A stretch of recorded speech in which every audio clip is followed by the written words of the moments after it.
안녕하세요. 블로그 브랜딩의 저자 이해강입니다. 이번에는 포토스케이프를 어떻게 활용하는지를 좀 보여드릴 건데요. 먼저 저는 여러 개의 사진을 보여드릴 예정입니다. 이렇게 4장의 사진을 일괄적으로 변환하는 방법을 보여드릴 건데요. 먼저 포토스케이프를 실행하신 다음에 일괄 편집을 눌러주세요. 그리고 나서 사진이 들어가 있는 폴더를 선택하신 다음에 사진을 Shift 키를 이용해서 원하는 사진을 선택해 주세요. 그리고 나서 드래그를 이렇게 창 쪽으로 하게 되시면 사진이 안쪽으로 들어오게 되실 거고요. 지금 보시게 되시면 사진이 모두 다 들어온 것을 확인할 수가 있어요. 여기에서 사진이 예를 들어서 조금 어둡게 나왔다 이러면 일괄적으로 좀 밝게 하실 수가 있는데요. 바로 필터를 적용해 주시는 거예요. 제가 필터 적용이라고 해서 한번 체크를 해볼게요. 일단 밝게를 제가 약으로 일단 지정을 하거나 아니면 좀 더 밝게 하고 싶으면 중으로 하시면 되시고요. 밝기라는 부분도 조정하실 수 있으세요. 이것뿐만 아니라 다양한 설정들이 있으시니까 이렇게 설정하게 되시면 모든 사진들의 일괄적으로 밝기가 조정된 것을 확인하실 수가 있습니다. 이거 외에도 제가 이 사진이 언제 찍혔는지 그리고 필터 값이 셔터 스피드라던가 ISO 값을 직접 지정하실 수가 있는데요. 그걸 지정하시려면 먼저 기본을 선택해 주시고요. 여기에 보면 여백 둥글기 적용이라는 부분이 있을 거예요. 그 부분 제가 한번 체크해 보도록 하겠습니다. 그러면 이렇게 보시다시피 여백이 생길 거예요. 저는 이 여백을 가져갈 건 아니고요. 요 밑에다가 카메라에 대한 정보값을 넣을 거거든요. 이런 부분들 수정하고 싶으시면 수정이라는 부분을 선택을 해주세요. 수정을 누르니까 둥글기 정도를 조정할 수가 있네요. 저는 너무 동그란 거는 좀 별로인 것 같아서 0이라고 한번 조정을 해보고요. 그리고 나서 다시 한번 확인을 누르게 되면 이렇게 둥글기 정도가 사라졌고요. 다시 수정 누르신 다음에 저는 여백을 모두 다 동일하게 지정을 하는 게 아니라 저는 위쪽은 여백 주지 않을 거고요. 아래쪽 한 40 정도 줄 거고 왼쪽도 여백 안 주고 오른쪽도 여백 주지 않아 볼게요. 그리고 나서 한번 확인을 눌러 보겠습니다. 아래쪽에 흰색 여백이 생기게 되고요. 저는 이 아래에다가 사진값 정보를 넣어 보도록 하겠습니다. 카메라 정보값을 넣기 위해서는 개체를 선택을 해주셔야 돼요.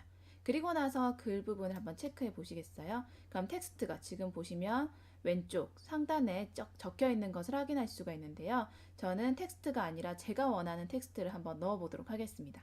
그런 부분들을 상세하게 수정을 하시려면 이 체크하신 부분에 보면 이렇게 속성 고치기라는 메뉴가 있으실 거예요. 선택해 볼게요. 그리고 나서 설정을 변경해 주시는 건데요. 저는 여기에 텍스트라고 적지 않을 거예요. 한번 지워볼게요. 그럼 일단 텍스트가 지워질 거고요. 여기 EXIF가 바로 카메라 정보값을 나타나게 될 거예요. 여기에서 제가 직접 조정을 하실 수가 있는데 보통 많이 쓰는 게 저는 ISO 값 어떤 식으로 표현할지 자, 이렇게 표현을 해보면 ISO 50이라고 표시가 되어 있네요. 그리고 나서 또 다른 값을 한번 보도록 하겠습니다. 그리고 저는 조리개 값을 한번 입력을 해볼게요. 근데 지금 보시는 바와 같이 여기 보이는 I와 F가 여백이 없기 때문에 나타나 있는 텍스트도 딱 붙어 있는 것을 확인할 수가 있거든요.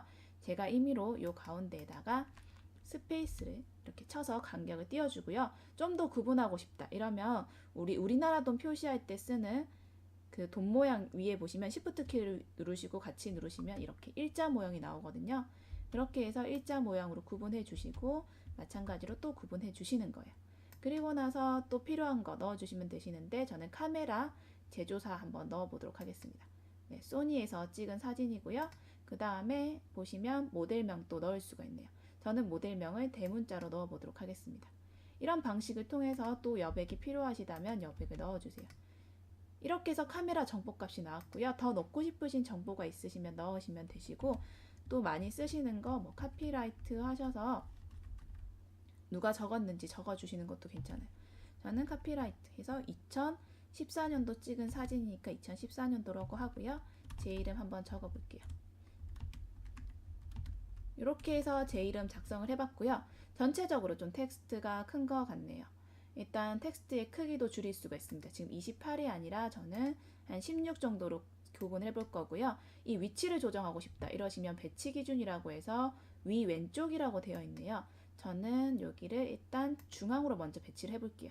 나중에 밖에 나가서 직접 조정할 수 있으니까 굳이 여기서 어렵게 XY 값 바꾸실 필요는 없고요. 이렇게 하신 다음에 글자 색깔 제가 검은색으로 한번 해보도록 하겠습니다. 그리고 나서 확인 눌러주시면 되시고요. 이 상태에서 지금 보이시는 상태에서 제가 쭉 드래그를 아래로 하시게 되시면 이렇게 카메라에 대한 정보값이 나타나게 될 거예요.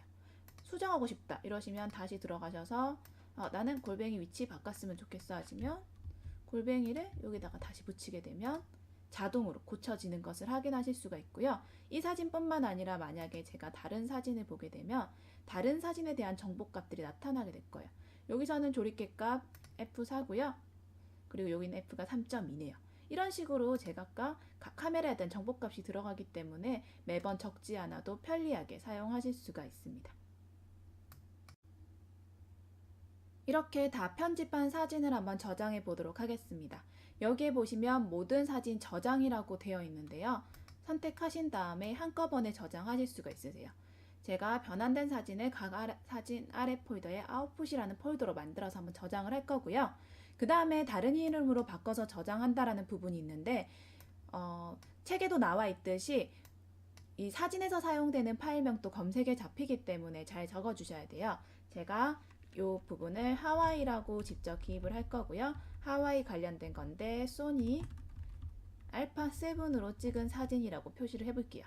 그러면 하와이나 소니 그리고 알파 7으로 검색했을 때 자동으로 나타나게 될 거예요. 그리고 이 부분 같은 경우에는 원본 파일명을 뒤따라서 나오게 할 건지 아니면 번호를 나오게 할 건지 날짜를 나오게 할 건지 지정하실 수 있는데요. 저는 무난하게 번호도 괜찮은 것 같아요. 이렇게 해서 번호 지정해 주시면 되시고요. 혹시라도 나는 내 블로그 이름을 지속적으로 사진에다가 넣고 싶다 하시는 분들은 마찬가지로 여기 맨 끝에다가 친절한 해강시라고 제가 적어 보도록 하겠습니다. 그러면 파일명이 이렇게 언더바 형식으로 해서 하와이 소니 알파 7 여기 보니까 001이 구분이 되지 않나요? 그러면 이쪽도 언더바 이렇게 하셔서 파일명을 다 지정을 하실 수가 있는 거예요. 그리고 혹시라도 JPG 용량을 조정하고 싶으시면 최저로 할 건지 최고 품질로 할 건지 전부 다 체크하시면 되시고요. 그리고 나서 한번 저장을 누르게 되시면 이렇게 하나씩 변환되실 거예요. 네, 변환이 완료가 되었네요. 그러면 제가 잘 저장이 되었는지 확인하기 위해서 제가 방금 전 지정했던 사진 예제 폴더를 가져와 볼게요. 그러면 아웃풋이라는 폴더가 생성이 될 거고요. 사진을 제가 실행을 한번 해보도록 하겠습니다. 일단 사진을 실행을 하고 나니까 보시다시피 아래쪽에 사진에 대한 정보값이 나타난 것을 보실 수가 있어요. 참고로 이런 사진 정보값이 나타나지 않는 경우는 어떤 경우냐면 기존의 원본 사진을 다른 곳에서 이미 변형을 해서 사진 정보값이 날아간 경우거든요. 그래서 원본 사진을 가져오시게 되시면 이런 카메라 정보값들은 다 가지고 있을 거예요. 이 방식을 이용하시면 사진 편집하시기 굉장히 편하실 겁니다. 한번 포토스케이프 무료로 다운로드 가능하시니까 한번 사용해 보세요.